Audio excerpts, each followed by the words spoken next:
This is the video lecture on bonds. Now, bonds are a way of financing the operations of a company. Of course, we have other ways of financing the company, and chief among those ways would be stock. We've talked about stock in other lectures. Now, the downside with stock, though, is that I can raise money by selling stock, but I do have to sacrifice a little bit of control, because every time I sell stock, the stockholders get to vote, and they get to have a say in how the company is going to be operated. So if I don't want to lose control like that, I could also raise money through bonds. Now, bonds have a downside as well. I can raise money, but ultimately the money does have to be paid back. So that is why bonds are considered to be a debt security. Now, if we're going to sell a bond, we have to know the bond terms, and every bond that we sell will have a certain set of terms. And there's really 5 key things that we need to know. So every time we deal with a bond, we're going to have to know these 5 things before we'll be able to actually calculate and do the recording. First of all, we will have a principal amount, then a number of years until maturity, a contract interest rate, a market interest rate, and an interest payment schedule. And we're going to talk about each 5 of these in detail.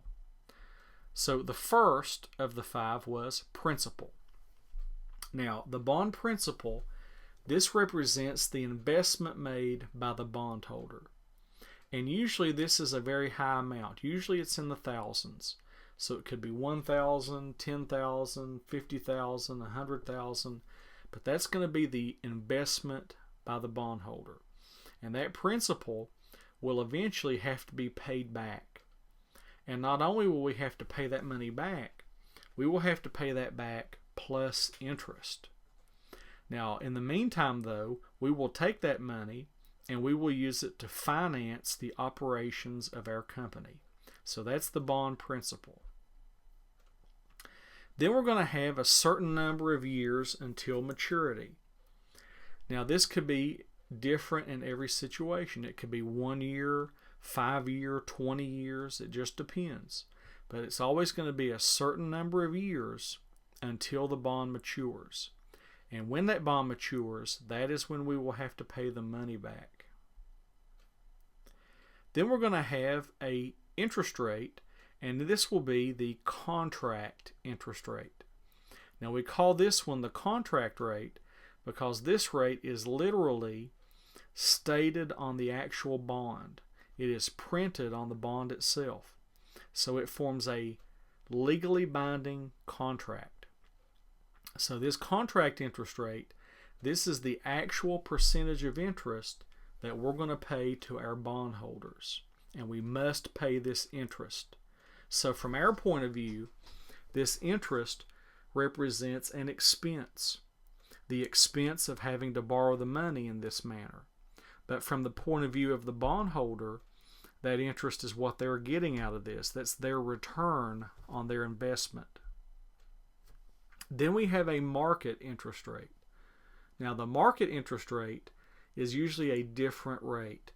This is whatever the prevailing interest rate is on the open market. And that rate is also going to be very important because the relationship between the contract and the market rate will actually help us to determine the price of the bond when we sell it. And then we will have the 5th component, and that is the interest payment schedule. Now, we have different options. We could have an annual bond, which means we will pay the interest to the bondholders once per year.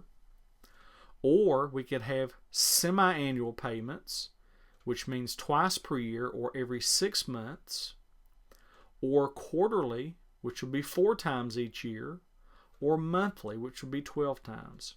So this will always be stipulated on the bond itself. Now, I spoke earlier about the 2 rates. Remember, we always have 2 rates on every bond, a contract rate and a market rate. And remember, the contract rate That's how much interest we will actually pay. But the market rate, that is the prevailing interest rate on the market. Now, there's always a relationship that exists between these two rates. And there are really three different possibilities. It's possible that these two rates will be equal to each other, or it's possible that the contract rate would be less than the market rate, or it's possible that the contract rate would be more than the market rate. And depending on what that relationship is, it will help us determine what price the bond will sell for. So in the first situation, if the two rates are equal, the bond will sell at par. So if it's a $10,000 bond, it will literally sell for $10,000. In the second situation, if the contract rate is less than the market rate, we will sell the bond at a discount price. So a $10,000 bond would actually sell less than $10,000. And then if the other situation is true, contract rate greater than market rate, then we would actually sell the bond at a premium price, which means that a $10,000 bond would sell for more than $10,000. So to see an example of a par bond, we have a company here that's going to sell a $200,000 bond. It has a 5% contract rate. It will mature in 10 years. The interest payments are going to be made semi-annually, and the market rate is 5%. So remember, we said there were 5 things: the principal, $200,000, contract rate 5%, years to maturity 10, market rate 5%, interest payments semi-annual. So those are the 5 conditions. Now what I notice about this, it has the same contract and market rate, exactly the same. So I said when that happens, the bond will actually sell at par. So that's going to be pretty easy to account for. We will debit cash $200,000 because that's what we will receive. But at the same time, 10 years from now, we're going to have to pay that money back. So we credit bond payable. That's a liability. Now this was semi-annual interest payments. With semi-annual interest payments, every 6 months we will have to make an interest payment to the bondholders. The question is, how much does that cost? Well, in this case, it was a 5% bond, and it was a $200,000 bond. So 5% of $200,000 is actually $10,000. But remember, it's semi-annual payments. So even though the bondholders are entitled to $10,000 every year, each 6-month payment will be for half that. So that is why I have to record this journal entry for $5,000. So like I said, it's just the $200,000 principal times 5% contract rate. That's $10,000. And then that number cut in half due to the semi-annual payments. So I will debit bond interest expense because this is just an expense to me, and I will credit cash $5,000, and I also will write a check and literally send it to the bondholders for $5,000. Now this journal entry right here will eventually be recorded 20 times because think about it, I'll have to do this twice a year, and it's a 10-year bond.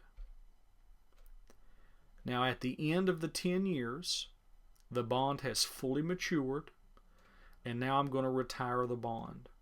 How do we do that? We do that by paying back the principal. So I'm going to debit bond payable, $200,000, and credit cash. So that resolves the liability, and it shows where I'm paying the money back. So that's what happens once the bond has fully matured. So that's an example of a par bond. Now, not every bond that we work with is going to work out to be a par bond.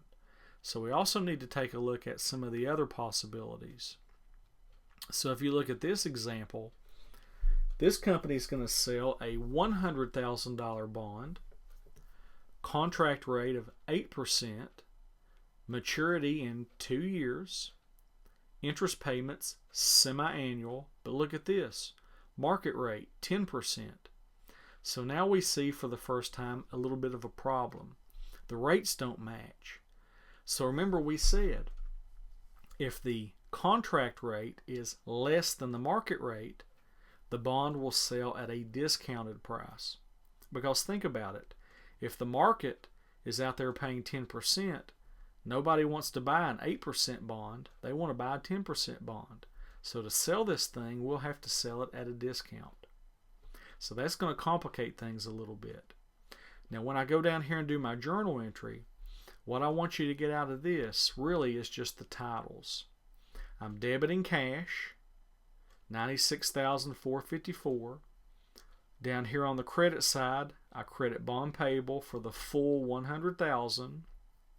These two numbers do not match, so the gap of $3,546 has to go to a debit to discount. Now what most of you are going to wonder is, where did this number come from, $96,454? That number has to be calculated using the time value of money. So in another lecture, we're going to talk about the time value of money, and eventually when you watch your demo video for the bonds, you'll see exactly how to calculate that. But in this video, I just want you to see the basic journal entries so that you know where that number goes once you learn how to calculate that. So then, just like before, we're going to have to make these interest payments. Now these will be made every 6 months. This time it's a little different. Now the actual interest rate on this bond, the contract rate was 8%. 8% of 100,000 is 8,000. But I'm only going to credit cash for 4. Why? Because this is semi-annual payments. I've got to cut that payment in half. And then you'll see discount, $886.50. What's the deal with the discount? Why do I have to do that? Well, go back and look at the previous entry. I've got a discount here of $3,546. It's on the debit side. Over the life of the bond, I need to get rid of that discount. So what I could do is, every time I make an interest payment, I could credit discount and take a little bit off of it. So where did that number come? $886.50. Where did that come from? Well, if I go back and look at this, it's a 2-year bond, semi-annual payments. So there will be 4 different payments. So if I take $3,546 and divide that by 4, $886.50. So in other words, every single time over the course of the 2 years, every 6 months, when I do this journal entry, I'll take another $886.50 off the discount to get rid of it. And then my bond interest expense is simply these two numbers added together, because I have to have enough expense to make the journal entry balance. Then at maturity, just like before, I will retire the bond and pay the money back. And to do that, I will debit bond payable, the principal $100,000, and credit cash. So that's another example, and you can see how with a discount bond it's a little bit more complicated than just dealing with a par bond.